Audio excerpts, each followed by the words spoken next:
जी अस्सलाम वालेकुम। आज हम नेक्स्ट एक्सरसाइज पे मूव कर रहे हैं। एक्सरसाइज नंबर 18 है और इसी के बेस पे एक्सरसाइज नंबर 19 जो आपका होमवर्क है तो वो मैं एंड पे आपको डिस्कस कर दूंगा उसको। तो लिहाजा आप लोग अभी एक्सरसाइज नंबर 18 पे हैं, इसको मैं रीड आउट कर देता हूँ। बुक आप ओपन कर लें, साथ अपने सामने बुक रख लें ताकि मैं आपको रीड आउट के साथ साथ एक्सप्लेन करता जाऊँ। तो the management of the Kent Williams company is presently thinking about one buying a machine that will reduce the number of production workers and cutting the sale price of the product at the same time। मतलब एक machine लेना चाहते हैं जिससे आपकी labour cost reduce होगी और दूसरा क्या आ गया आपकी सेल प्राइस जिससे आपकी कम होगी। The new machine will increase fixed cost by $10,000 due to depreciation। Variable cost will reduce about 25%। ये 25% reduce होने का मतलब है कि आपके जो नई जो भी लेबर कॉस्ट होगी वो आपकी 75% आ जाएगी। मतलब 100 में से 25% माइनस करेंगे तो बाकी 75%।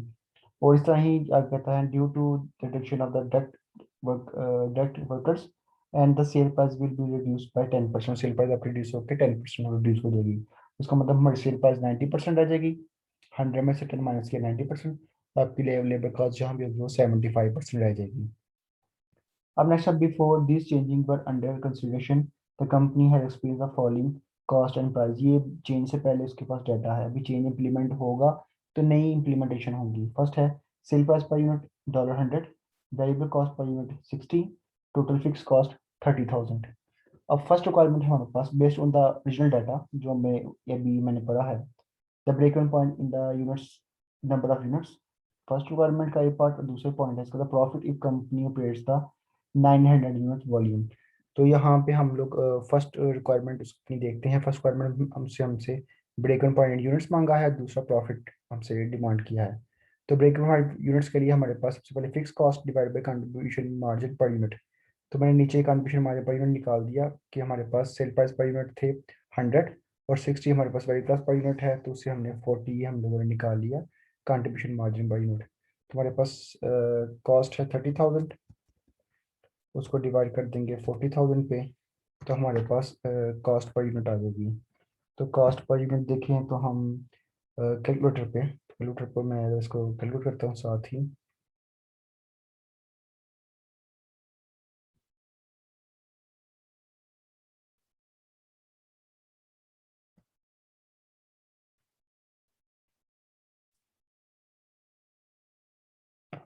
थर्टी थाउजेंड को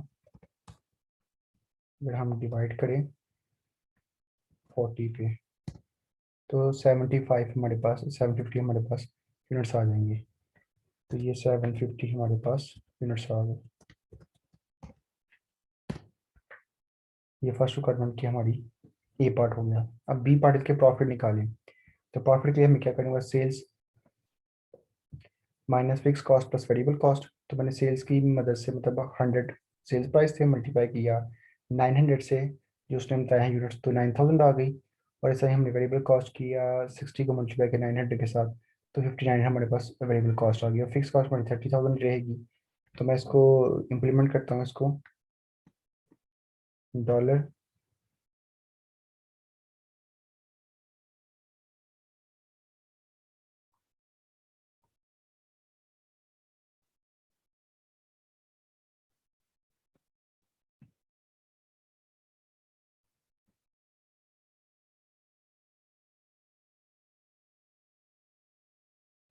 जी, यहाँ पे हम इसको मल्टीप्लाई करें तो हमारे पास चलेगी 90,000।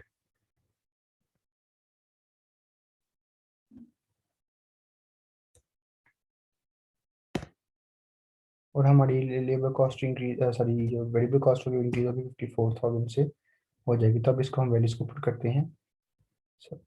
90,000, उसमें हमें माइनस करना है, हमारे पास वेरिएबल फिक्स कॉस्ट है 30,000 की, उसमें प्लस करेंगे वेरिएबल कॉस्ट 54,000। तो ब्रैकेट का सम हो जाएगा 84,000, उसमें से हम 90,000 माइनस करेंगे तो हमारे पास डॉलर 6,000 हमारे पास आ जाएगा इसका प्रॉफिट। तो हमारे अगर फर्स्ट कंडीशन में यही कंडीशन हो तो 6,000 प्रॉफिट डॉलर्स में जनरेट होता है। तो ये सिंपल वैल्यूज थी जो हम लोगों ने कैलकुलेट की। अब इसकी बेस पे हम लोग क्या करते हैं, सेकंड रिक्वायरमेंट है उसमें हम कह रहे हैं consider the tempting changes the break even point in units of dollar. मतलब अगर हम चेंज इम्प्लीमेंट करते जो उसने मांगा कि कॉस्ट में 10,000 इंक्रीज, तो मैंने यहाँ पे इम्प्लीमेंट कर दिया, तो हमारी 40,000 कॉस्ट आ गई। अब आपकी जो है 100,000 सेल थी वो 10% डिक्रीज से मतलब 90% रह गई, तो 90 से गया तो 90 आपके पास डॉलर आ गए। और अगर हमारी वेरिएबल कॉस्ट जो कि 25% डिक्रीज होनी, तो 60 को मल्टीप्लाई किया 75%, चूँकि 100 में से 25% लेस किया, 75%, तो 45,000 हमारे पास आ गई, हमारे पास variable cost per unit due. तो उससे हमारे पास कंट्रीब्यूशन मार्जिन पर यूनिट आ गया $45। तो 90 में से 45 लेस किए वेरिएबल के, तो हमारे पास 45 कंट्रीब्यूशन मार्जिन आ गया। तब यहाँ पे हम इम्प्लीमेंट करेंगे 40,000 डिवाइड बाई 45,000, हमारे पास जो कंट्रीब्यूशन मार्जिन है, तो हमारे पास आंसर निकलेगा जो मैं कैलकुलेट करने लगा हूँ। तो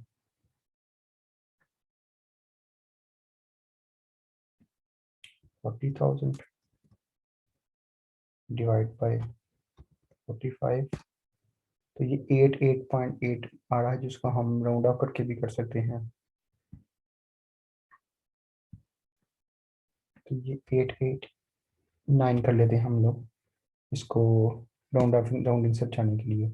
तो 889 यूनिट्स हमारे ब्रेक इवन पॉइंट के लिए आ गए। अब इसे हम कहते हैं न्यू प्रॉफिट निकालें।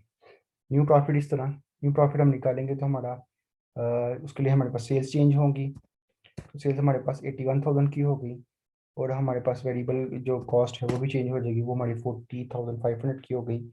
चूँकि हमारे पास यूनिट सी वाले पर यूनिट कॉस्ट हमारे पास सी वाली आ गई, तो मैं हाईलाइट कर देता हूँ येलो से। तो इन्हीं को यूज़ करते हुए हम लोगों ने न्यू सेल प्राइस और न्यू ही हमने निकालनी है वेरिएबल कॉस्ट। फिक्स कॉस्ट हमारे पास वही रहेगी टोटल, तो इसका फार्मूला हो जाएगा, हमारे पास सेल के साथ करेंगे तो 81,000,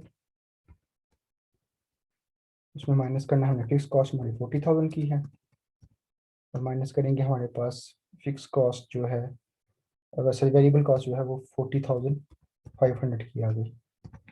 तो हमारे पास टोटल जो आंसर आएगा वो आएगा $500, डॉलर 500 हमारे पास प्रॉफिट होगा।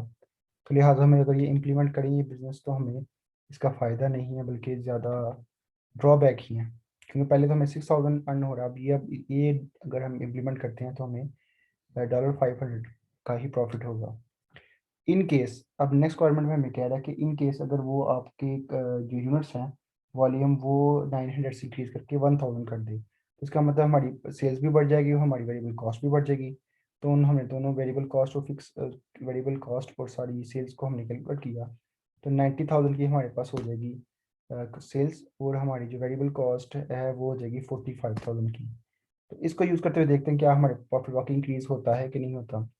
तो हमारे पास 90,000 की सेल्स माइनस हमारे पास फिक्स कॉस्ट है 40,000 की, और हमारे पास वेरिएबल कॉस्ट में इंक्लूड करेंगे 45,000 की। तो हमारे पास टोटल जो प्रॉफिट है इनको हल करने से ब्रैकेट को किया तो 85,000, 90,000 में 85,000 लेस करेंगे तो हमारे पास $5,000 ही आएगा। तो इसका मतलब है कि अगर हम यूनिट्स भी इंक्रीज कर दें 1,000, तो भी हमारे जो है ना वो जो बेसिक्स हम पहले इम्प्लीमेंट करें उनमें हमारा प्रॉफिट अभी तक ज़्यादा है यूनिट्स को भी इंक्रीज करने से। अब चलते हैं रिक्वायरमेंट नंबर थर्ड पे। अब रिक्वायरमेंट नंबर थर्ड कहता है कि the what is new profit, मतलब नया प्रॉफिट आपने निकालना है if company did not by the new machine and did not lay off any workers.